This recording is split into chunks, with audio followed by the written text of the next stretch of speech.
Hello, hello, hello. Just doing a little chatting about non monogamy. I figured as we're heading up to this weekend we got coming up, it's not cheating, that I would go live and there we go. And talk about some of the things that people ask me about non monogamy, some of the things that I see online a lot about non monogamy, and maybe just spend, I don't know, 15 to 30 minutes a few times a week talking about non monogamy. Of course, as I see it, there are probably as many ways to do non monogamy as there are people doing it times 3.14, right? Because even the way I do non monogamy is different with all the different people that I do it with, right? It's crazy. So I wanted to touch in on the quote that I've put into the title for today. Comparison is the thief of joy. Because this comes up a lot, like in polyamory groups, in swinging groups, in kink groups that welcome non monogamous, in non monogamy groups. Comparison is the thief of joy, is something that people bring up quite a bit because one of the challenges that a lot of us have, right, with non monogamy is that as soon as our partners get another partner, the comparisons begin. And that can be sometimes not so fun, right? Yeah, Cobalt got it. Non monogamy pie. And that's one of the things I like to talk about is that non monogamy is not like a pie where you slice it all up and you give a little bit to everyone. Um, it's like you keep baking more pies for the people that come into your life. You don't have just one pie for your entire life. Now, again, let me be very clear. When I talk about non monogamy, I don't think non monogamy is right for everyone. I don't think everyone should be non monogamous. I'm not here to proselytize in that way to you, right? But for those who are interested in non monogamy of any sort, and for those who might be taking those first steps or might be looking to expand their knowledge and their understanding of non monogamy, you're who I'm talking to, right? You already have this interest. I'm not trying to convince you one way or another. I'm not trying to, pull you into the cult of perverts. If you're already here, then I welcome you.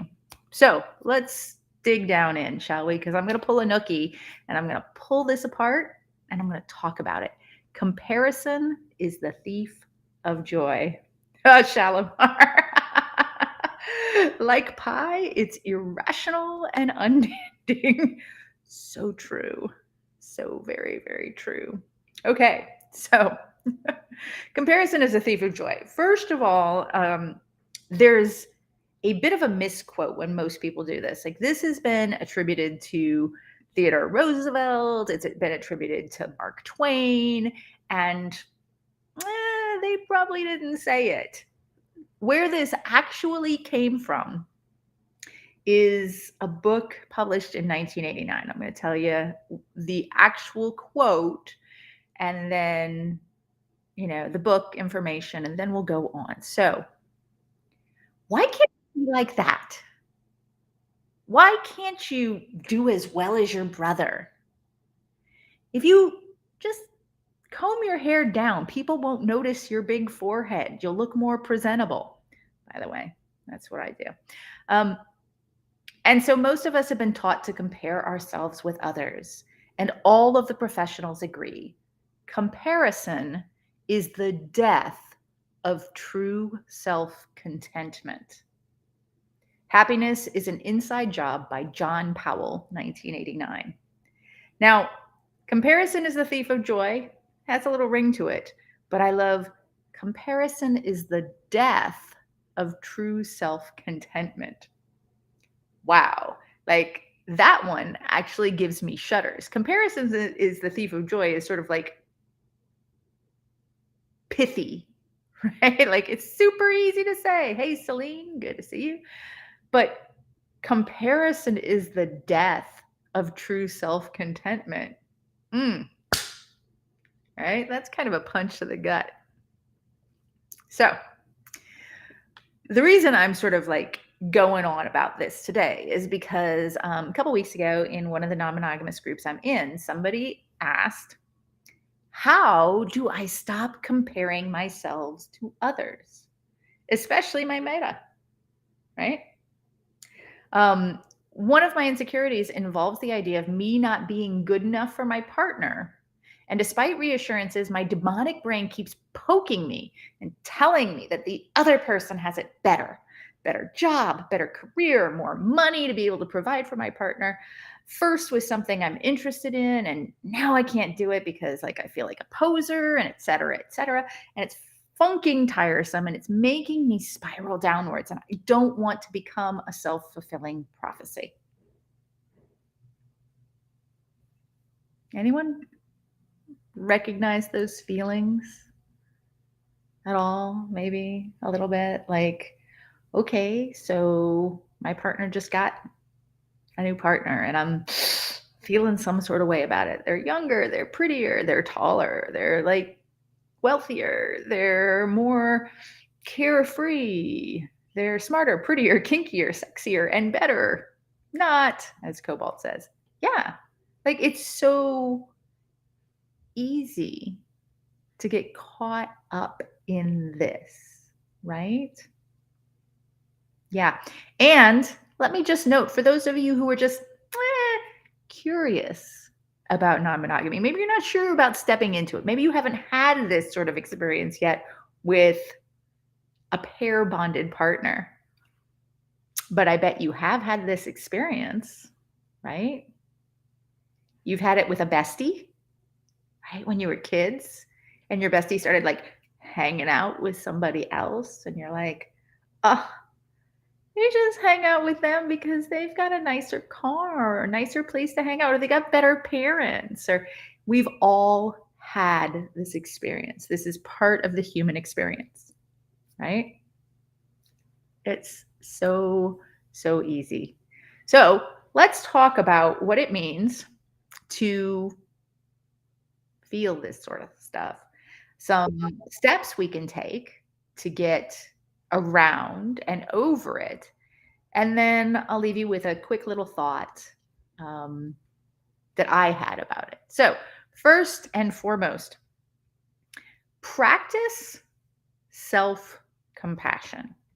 Now, the reason I say that is because really, when it comes right down to it, as I just said, this is the human condition.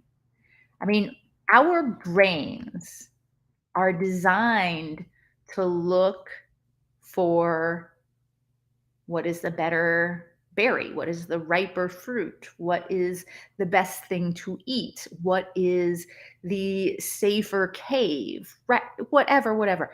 Our brains are comparison machines, right? And in a world where we have been socialized to value this thing over that thing, the way this looks over the way that looks, the way this smells over the way that smells, right? It's normal to look for how and where we belong in that social structure, right? For us to want to prove our worth and figure out our rank or social standing. That's how we're taught. It's how we evolved into the humans we are today. So when you start feeling these sorts of things, don't immediately pile onto it with shame or embarrassment or whatever. This is just human, right? So, first thing when you feel this sort of thing, just, well, there I go again. Being human. I really thought I'd gotten vaccinated against that, but apparently not. Still human. Yeah. Okay. Shalimar. My thought switch is partner and I have new partner cannot. My thought switch is partner and I have new partner cannot duplicate that. So far, it's a thought that helps get my brain out of comparison. Absolutely. Absolutely. There is always something about you that another partner cannot duplicate. Period. End of story. Always. But if you really go for it, there's always going to be something about them that you can't duplicate. So I think we need to dig a little deeper, right? I mean, it's wonderful to have that uniqueness. There's more though. Like more than just I can stick my finger on it and because I licked it, it's mine, right? Because that it's kind of like amorphous, right? This is mine, this is theirs.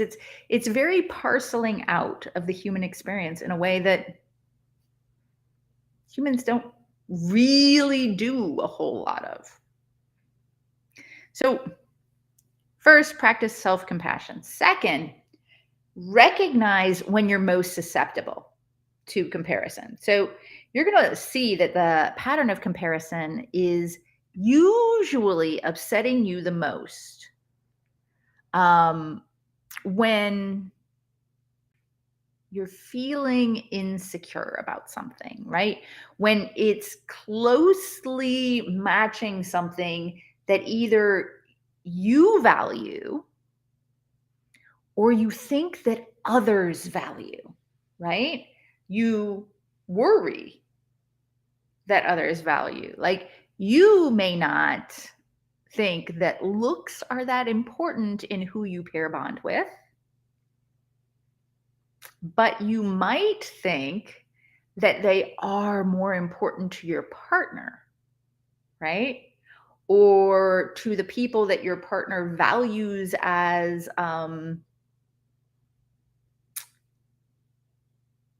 comrades or values their opinion, right? And so it's important to say, where am I more often comparing myself to others? Like, is it in particular areas? Is it in the way they look? Is it in how much money they make? This will tell you where you're focusing your thoughts and where you're placing value or where you think others place value. And that can make a difference because it will help you determine whether or not you feel like you're placing value where it's most important. Right? And are you giving other people credit for valuing things that you think are important or not? And if you know that other people value these things that are kind of pushing your buttons, how important is what they think to you? So,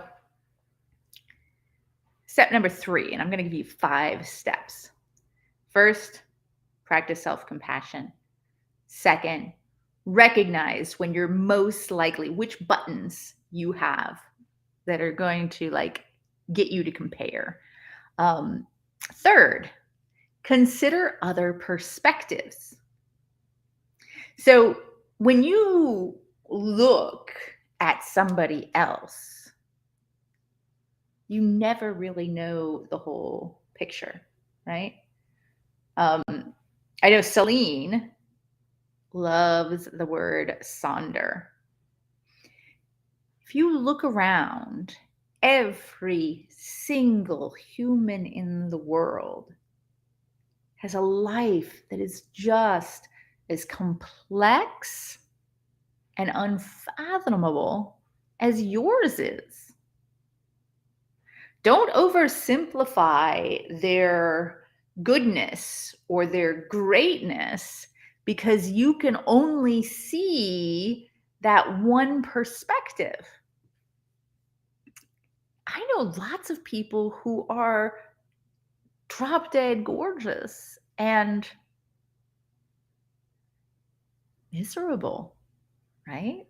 Or struggling with mental health, or have always felt insecure. And I also know a few people who are really beautiful and wicked smart and successful and seemingly have everything. And I cannot find a flaw no matter how hard I poke at them. They might say the same thing about others, right? So consider other perspectives. Understand that having a skill set or having something that people value does not necessarily mean they are happier, they are better, or that they're going to be more desirable to your partner.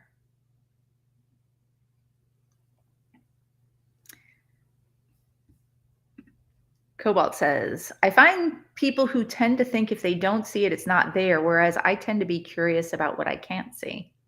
Yeah, absolutely.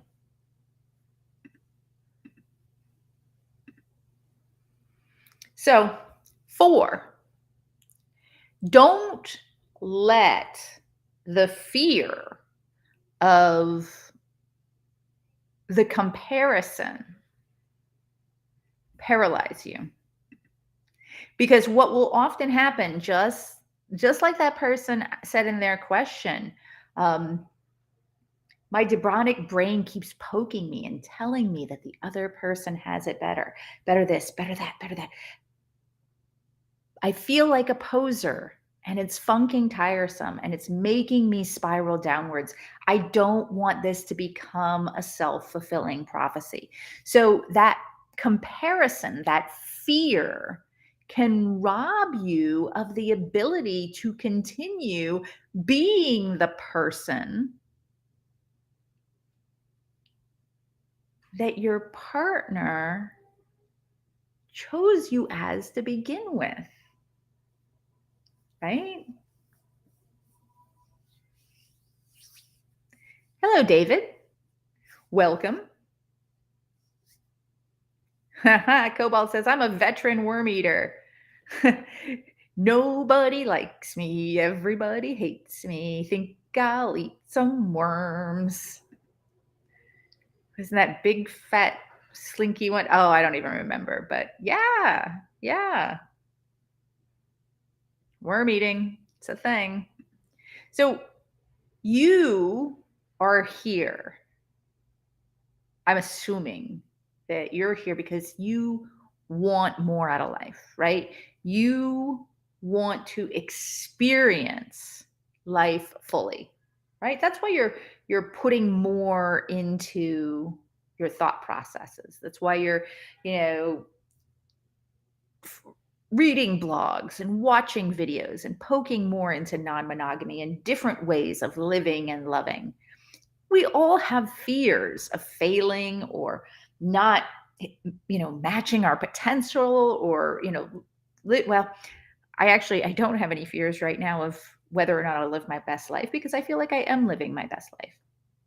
But I still have fears of failing, right? Or not, living up to my potential. Does not live up to her potential. That was written more than a few times on my report cards, right? Don't let fear push you into paralysis, into fight or flight, right?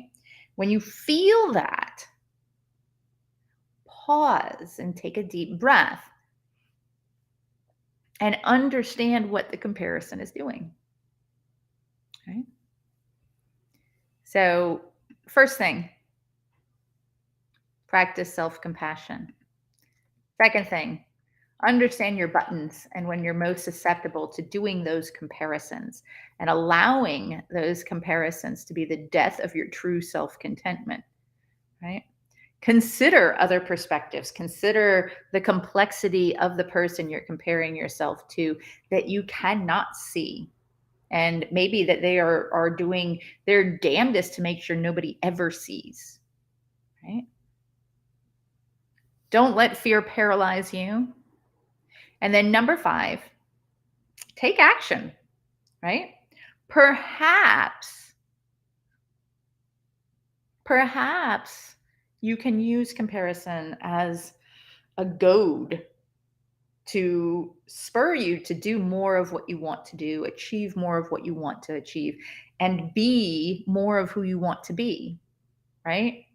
Rather than spending time moping about how you are not all of those things, use it to inspire you towards it, not towards that one specific thing. Like there was there was a joke, and this is going to be very gendered and rude. So I'm gonna say ahead of time. I know this is gendered and rude. I don't believe in exactly how this is saying, but I think it makes a point. Um,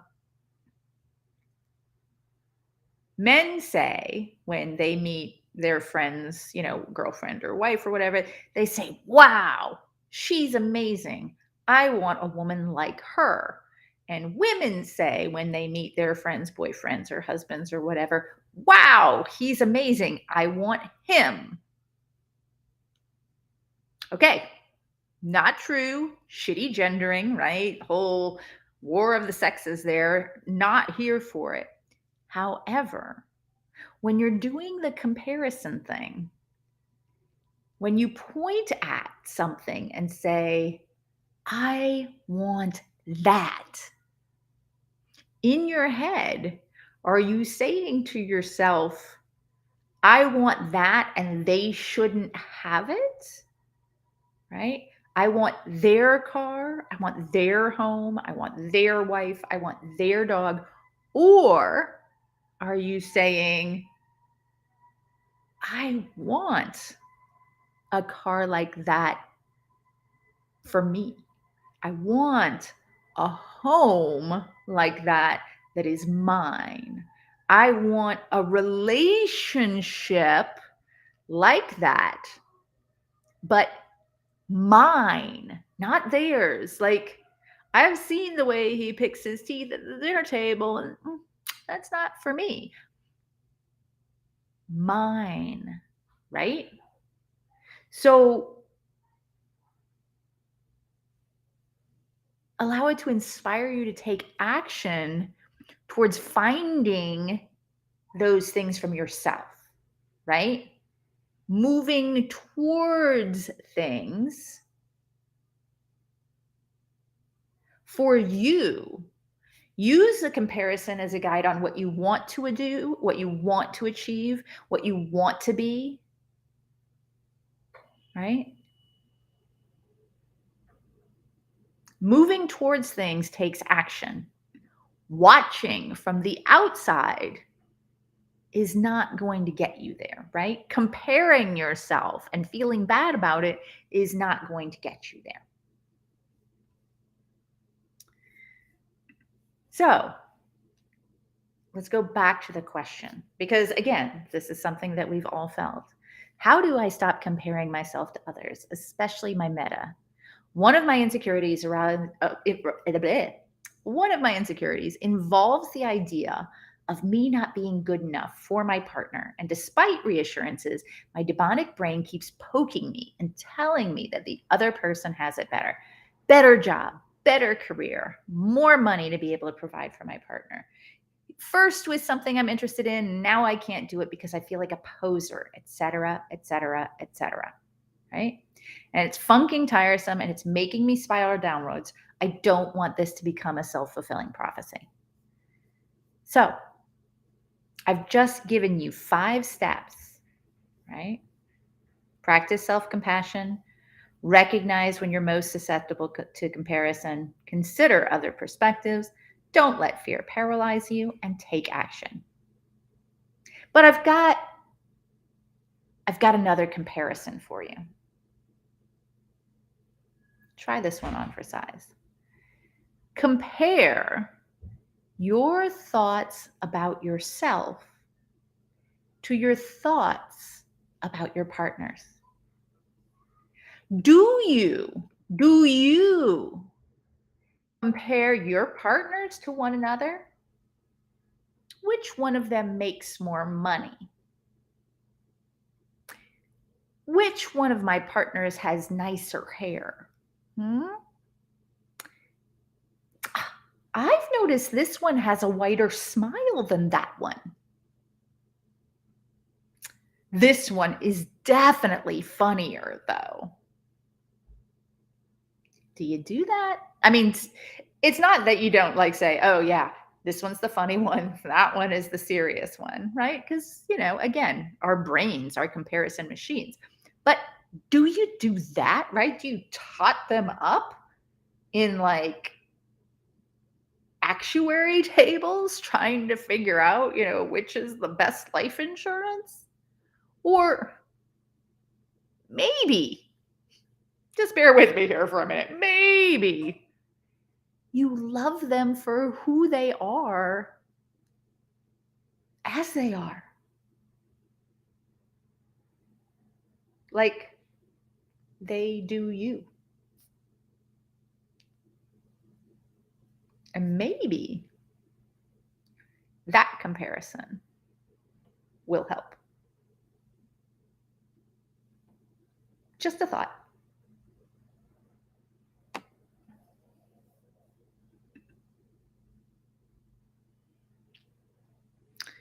David, you said traveling to other countries is always a great time to try new partners. I personally don't